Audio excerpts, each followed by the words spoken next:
Warum bist du ständig krank? Warum plagen dich Kopfschmerzen, Allergien oder andere Beschwerden? Und niemand kann dir wirklich sagen, woran es liegt. Jetzt stell dir vor, all das verschwindet, du fühlst dich voller Energie, wirst kaum noch krank und wenn, weißt du ganz genau warum und was du dagegen tun kannst. Ich spreche aus Erfahrung, ich war jahrelang Multiallergiker mit schwerem Asthma und dachte, ich muss mein Leben lang damit leben. Doch dann habe ich eine Entscheidung getroffen, die alles verändert hat.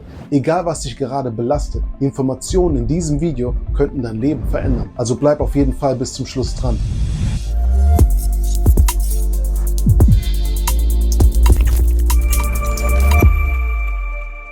Dieses Thema liegt mir wirklich am Herzen, denn Gesundheit ist das Fundament für alles in unserem Leben. Wenn du krank bist, ist alles scheiße. Selbst eine einfache Erkältung oder Grippe kann dich komplett aus der Bahn werfen. Und in solchen Momenten zählt nur noch eines: wieder gesund werden. Vielleicht kämpfst du so wie ich damals sogar täglich mit chronischen Beschwerden, Allergien oder anderen Problemen. Dein Körper gibt dir klare Warnsignale und was machen die meisten? Sie nehmen eine Pille und hoffen, dass es weggeht. Das ist, als würde in deinem Auto die Öllampe aufleuchten und du überklebst sie einfach mit einem Sticker, anstatt das Problem zu beheben. Die Wahrheit ist, Gesundheit beginnt nicht mit einem neuen Medikament oder dem nächsten Superfood-Trend, sondern mit einem grundlegenden Verständnis darüber, wie du deinen Körper wirklich unterstützen kannst, statt ihn ständig zu überfordern. Wusstest du, dass viele gesundheitliche Probleme mit einem gestörten Säure-Basen-Haushalt zusammenhängen? Überleg einmal, welche Speisen du hauptsächlich konsumierst und wie sie auf deinen Körper wirken. Häufig sind wir chronisch übersäuert und das stört das Gleichgewicht und kann uns krank machen.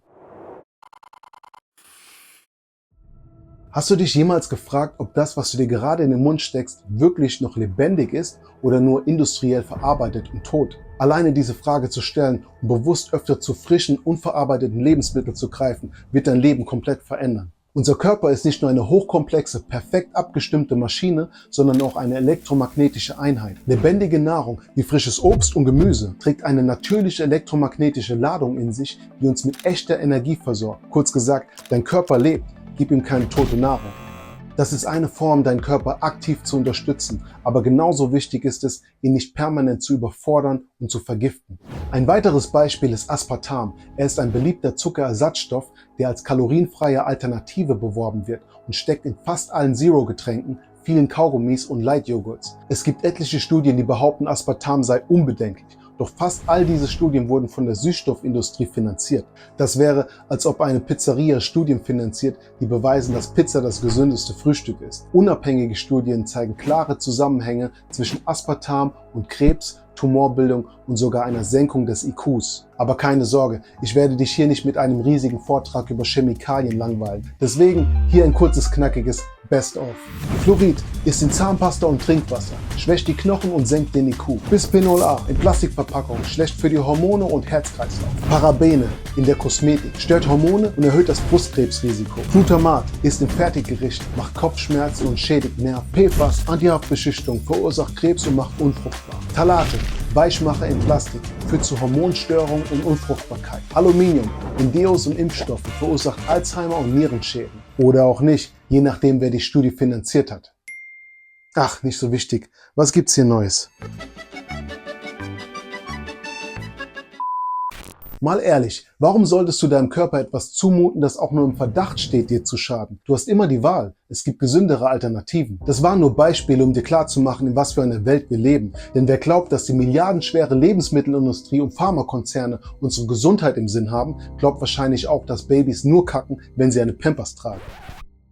Und genau hier liegt das eigentliche Problem. Wir haben unsere Gesundheit an ein System abgegeben, das nicht für unser Wohl, sondern für seinen eigenen Profit optimiert ist. Doch wenn du eins verstehen musst, dann das: Niemand wird kommen, um dich zu retten. Es gibt nur eine Person, die für deine Gesundheit verantwortlich ist. Und das bist du. Alles steht und fällt mit einer super wichtigen Sache: Selbstverantwortung. Ich weiß, das ist ein unbequemer Gedanke, aber irgendwann müssen wir alle erwachsen werden und begreifen, dass wir selbst für unsere Gesundheit verantwortlich sind. Wir wachsen mit den Glaubenssätzen und Ideologien unserer Eltern auf, bekommen Empfehlungen vom Arzt und von der Regierung, doch die Verantwortung über unseren Körper und unser Wohlbefinden können wir nicht auf andere abwälzen. Vergiss nicht, die Ärzte, die uns Medikamente verschreiben, wurden in einem System ausgebildet, das von der Pharmaindustrie massiv beeinflusst wird. Durch finanzierte Studien, gesponserte Fortbildungen und Lehrpläne, die den Fokus auf Medikamente statt der Ursachenforschung legen. Das ist ein Fakt. Wenn du das einmal verstanden hast, wirst du jede Standardempfehlung doppelt hinterfragen.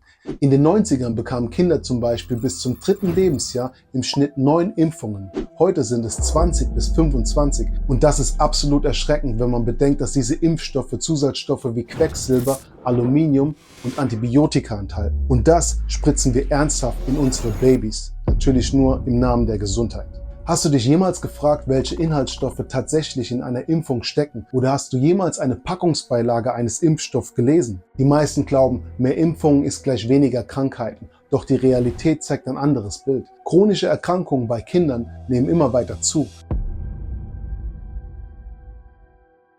Falls du mehr darüber wissen willst, verlinke ich dir eine bahnbrechende Studie, deren Ergebnisse den meisten leider nicht gefallen wird. Ungeimpfte Kinder sind in jeder Hinsicht gesünder als Geimpfte, sowohl körperlich als auch psychisch. Die entscheidende Frage ist also, gibt es eine echte medizinische Notwendigkeit für die massive Ausweitung der Impfpläne? Oder ist es vor allem ein gigantisches Geschäftsmodell? Man verabreicht präventiv, was bedeutet, dass gesunde Menschen zu Kunden werden. Kommt dir das nicht auch komisch vor, dass Impfstoffe die einzige Medikamentengruppe sind, für die Hersteller nicht haftbar gemacht werden können? Oder warum Kritiker sofort diskreditiert und als Verschwörungstheoretiker abgestempelt werden? Hier ein Beispiel. Diese 3 Ärzte hatten hoch angesehene Karrieren, bevor sie ihre kritische Position äußerten. Doch sobald sie sich öffentlich gegen Impfstrategien stellten, wurden sie systematisch diskreditiert, isoliert oder ins Exil getrieben. Das ist ein Muster, das sich in der Geschichte immer wiederholt. Tatsache ist, wir können nicht einfach blind glauben, was sogenannte Experten sagen. Also sei vorsichtig mit dem, was du dir in den Mund steckst und noch vorsichtiger mit dem, was du dir spritzen lässt. Auch nicht zu unterschätzen ist das Thema Zucker. Das Krasse ist, Zucker ist in fast allem drin, oft sogar dort, wo du es am wenigsten erwartest. Und Zucker wirkt wie eine Droge. Er aktiviert die gleichen Belohnungszentren im Gehirn wie Kokain. Und wenn du ihn weglässt, bekommst du regelrechte Entzugserscheinungen. Kopfschmerzen, Stimmungsschwankungen, Heißhungerattacken. Hier mal eine Übersicht, welche Folgen zu viel Zuckerkonsum tatsächlich haben kann. Wenn du nur eine Woche auf Zucker verzichtest, fühlt sich dein Körper an, als würdest du eine harte Droge absetzen.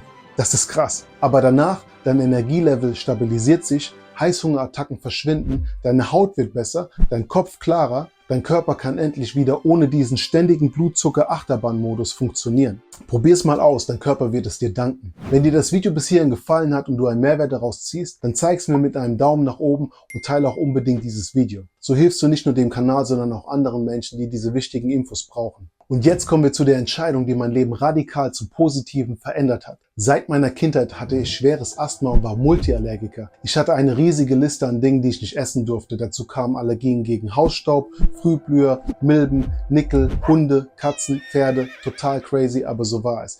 Jahrelang kämpfte ich mit Atemnot, war auf mein Notfallspray angewiesen und habe mich mit Allergietabletten vollgepumpt. Der Arzt empfahl eine Hyposensibilisierung, also regelmäßig das gespritzt bekommen, worauf man allergisch reagiert. Es hat nichts gebracht und das Krasseste, Jahrzehnte später gilt genau diese Methode immer noch als Goldstandard der Allergiebehandlung. Kein Arzt hat jemals gefragt, warum reagiert mein Körper so? Was ist eigentlich die Ursache? Was könnte ich ändern, anstatt nur Symptome zu unterdrücken? Warum sollte ein Mensch auf die Natur allergisch sein? Hund, Katze, Pferd, Erdbeeren, Äpfel, das ist doch verrückt.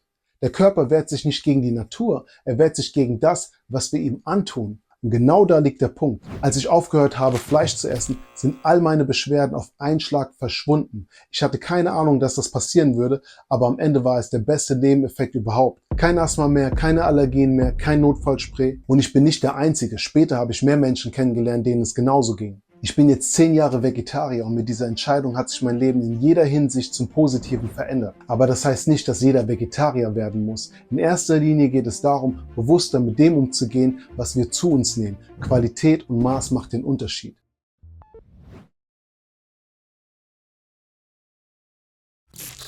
Wir stopfen uns täglich mit Fleisch voll, das aus gequälten Tieren stammt, vollgepumpt mit Antibiotika und Hormonen, potenziell mit Keimen belastet, mit Chemikalien bearbeitet, Konservierungsstoffe für die Haltbarkeit, Nitrite für die Farbe und wundern uns dann über Allergien, Verdauungsprobleme und Entzündungen im Körper. Und falls du denkst, ohne Fleisch verliert man Kraft, der stärkste Mann der Welt ist Veganer. Und in der Doku The Game Changers sieht man, wie Sportler auf eine pflanzliche Ernährung umsteigen und stärker, schneller und gesünder werden als zuvor. Das Ganze unter ärztlicher Aufsicht. Die Leistungsfähigkeit steigt, die Erholungszeiten verkürzen sich und die Blutwerte verbessern sich drastisch. Und besonders krass, schon nach einer einzigen Fleischmahlzeit sieht man, wie das Blut sichtbar trüber wird. Also isst doch einfach mal weniger Fleisch und anstatt an Verzicht zu denken, richte den Fokus auf neue Möglichkeiten. Ich habe Essen damals für mich neu entdeckt und das hat richtig Spaß gemacht. Es geht nicht darum, sich etwas zu verbieten, sondern darum, bewusst Neues auszuprobieren. Am Anfang hatte ich keinen Plan, was ich überhaupt essen sollte, was völlig normal ist. Viele denken, Vegetarier leben nur von Salat, aber glaub mir, es gibt so viele unglaublich leckere Gerichte, die du wahrscheinlich noch nie probiert hast. Probier es doch einfach mal aus, vielleicht einen Tag in der Woche. Ohne Druck, ohne Zwang, denn am Ende muss Essen vor allem schmecken und Spaß machen. Und wie Hippokrates schon sagte, lass Nahrung deine Medizin sein. Grundsätzlich kannst du davon ausgehen, jede Krankheit hat eine Ursache und jede positive Veränderung bringt dich näher zur Gesundheit. Dein Körper ist kein Opfer mysteriöser Umstände, sondern reagiert auf das, was du ihm gibst und wie du mit ihm umgehst. Die richtige Ernährung, ausreichend Wasser, genügend Schlaf, Bewegung, Stressbewältigung und vor allem der Umgang mit persönlichen Konflikten, sei es in der Familie, am Arbeitsplatz oder innerlich mit dir selbst. All das beeinflusst dein Immunsystem und bestimmt, wie dein Körper auf Bakterien, Viren und äußere Einflüsse reagiert. Dr. Hamer entdeckte die 5 biologischen Naturgesetze, die besagen, dass jede Krankheit, wenn es sich nicht um eine Vergiftung oder Verletzung handelt, mit ungelösten seelischen Konflikten zusammenhängt und der Körper durch Symptome versucht, diese zu lösen. Rüdiger Dahlke beschreibt in seinem Buch Krankheit als Symbol, dass Krankheiten Botschaften der Seele sind, die uns auf ungelöste Themen hinweisen und dass jedes Symptom eine tiefere Bedeutung hat,